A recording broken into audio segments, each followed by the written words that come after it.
મહત્વપૂર્ણ સમાચાર પર નજર કરીએ તો ભારતની શાન સમી વંદે ભારત ટ્રેનમાં મોટા ફેરફાર થવા જઈ રહ્યા છે। રેલવે મંત્રી અશ્વિની વૈષ્ણવે સંદેશ ન્યૂઝ સાથે ખાસ વાતચીત કરી હતી। વંદે ભારત ટ્રેનને લઈને વાતચીત કરવામાં આવી હતી। તેમણે કહ્યું હતું કે વંદે ભારત ટ્રેનના બે નવા વર્ઝન બનાવાઈ રહ્યા છે। એક સ્લીપર કોચ કે જે 500 કિલોમીટરથી વધુ દૂરના શહેરોને જોડશે, જ્યારે વધુ એક વંદે મેટ્રો વર્ઝન પણ બનશે કે જે 100 કિલોમીટર સુધીના શહેરોને જોડશે। તેમણે કહ્યું કે રાજસ્થાનના નાગૌરમાં નવો ટેસ્ટ ટ્રેક બની રહ્યો છે, જેમાં 220 કિલોમીટરની ઝડપે દોડતી ટ્રેનનું ટેસ્ટિંગ થઈ શકશે। આ મહત્વાકાંક્ષી ટ્રેક અન્ય દેશો માટે પણ ટેસ્ટિંગ ટ્રેક સાબિત થઈ શકે છે।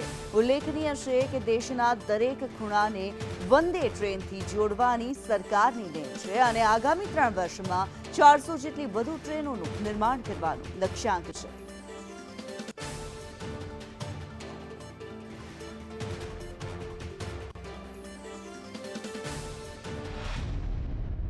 इस वक्त हमारे साथ बातचीत करने के लिए रेल मंत्री अश्विनी वैष्णव हैं।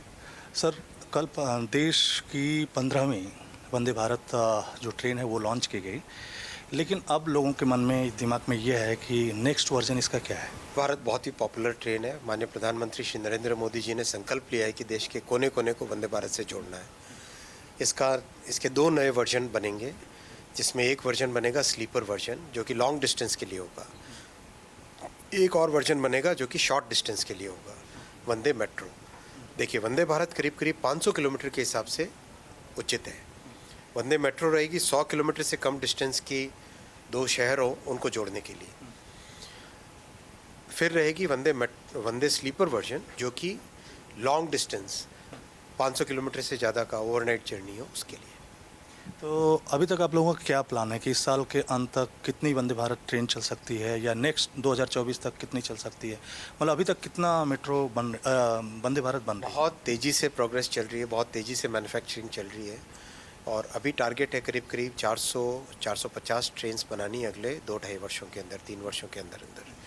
अच्छा रैंप अप हुआ है। देश में टेक्नोलॉजी के प्रति जो एक रैंप अप होने के लिए क्षमता चाहिए थी, वो क्षमता तैयार हो गई है और हमेशा इम्प्रूवमेंट होता जा रहा है। हर एक वर्जन में, हर एक नई गाड़ी में कुछ न कुछ नया इम्प्रूवमेंट होता जा रहा है।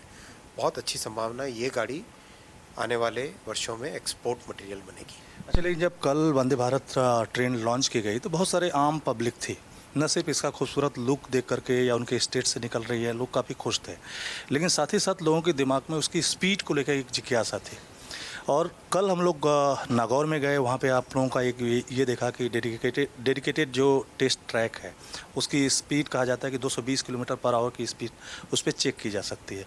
तो इन फ्यूचर कितनी स्पीड की ट्रेन, मतलब क्या इसी वंदे भारत को और डेवलप किया जा सकता है या कोई नई ट्रेन लाई जा सकती है? 220 का मतलब कि 220 तक पहुँचने की कोशिश कर रहे हैं आप लोग? स्पीड डिपेंड करती है 2 चीज़ों पे, एक तो गाड़ी पे, दूसरा ट्रैक पे। ट्रैक हिंदुस्तान में सारे के सारे डिज़ाइन हुए थे, बने थे 2014 से पहले जो बने थे ट्रैक्स, वो उनमें जनरली 70, 80, 90, 100 की स्पीड होती थी। अब एक कंसर्टेड वे में, बहुत ही एक सिस्टमेटिक वे में ट्रैक्स की स्पीड बढ़ाई जा रही है, ट्रैक्स को अपग्रेड किया जा रहा है। नई टेक्नोलॉजी की उसमें रेल्स यानी पटरी नई टेक्नोलॉजी की लग रही है, नई टेक्नोलॉजी से उसकी मेंटेनेंस हो रही है, उसमें कवच लग रहा है। तो जहाँ जहाँ पे अपग्रेड हो रहे हैं वहाँ पे वंदे भारत 160 की स्पीड पे बड़े आराम से चल जाती है।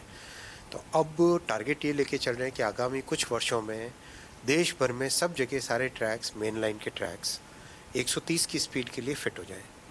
बहुत सारे सेक्शंस 160 की स्पीड के लिए फिट हो जाएं, ताकि लोगों को कम समय में अच्छे से अपने गंतव्य स्थान तक पहुँचाया जा सके। तो ये जो नागौर का जो डेडिकेटेड टेस्ट ट्रैक है वो आप आम ट्रैक से कैसे अलग है या देश के लिए खास क्या है? टेस्ट ट्रैक का बहुत इंपॉर्टेंस है। कई पैरामीटर्स पे एक साइंटिफिक वे में टेस्टिंग हो सके, जिससे कि जब एक्सपोर्ट करने का टाइम आएगा वंदे भारत को, तब तक ये टेस्ट ट्रैक भी तैयार हो जाएगा और एक्सपोर्ट करने के लिए हमें कई पैरामीटर्स पे सर्टिफिकेशन चाहिए होता है। तो वो सर्टिफिकेशन इस टेस्ट ट्रैक के माध्यम दुनिया भर की दूसरी ट्रेनों का भी यहाँ पे टेस्ट होगा? सब कुछ हो सकता है।